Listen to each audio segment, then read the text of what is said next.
How did I get started?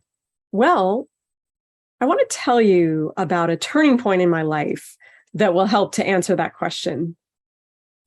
I've enjoyed doing PR for a nonprofit, writing articles for local newspapers. Before that, I even enjoyed a cool internship for a hospitality industry trade journal. It was fascinating. Unfortunately, the nonprofit eliminated the PR position entirely. The local newspapers got bought out, and I needed to figure out what the heck I was going to do. The thing was, I just wasn't seeming to check off the boxes when people would call me for interviews. I'm a writer, and I'm also blind. They asked me questions like, do you know graphic design? Because at that time, I wasn't sharing right up front that I was blind. I'd have to say, no, that's not something I can do. I'm blind. Do you do HTML? A tiny bit.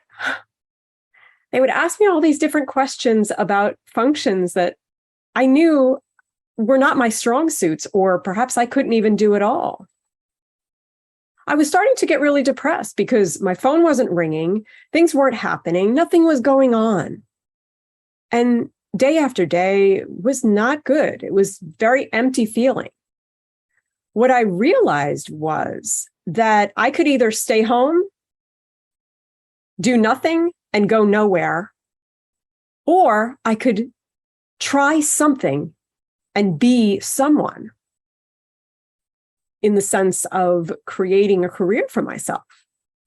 I knew that I needed to build my own portfolio. I needed to speak up for my own strengths. I needed to reach out there and talk to people.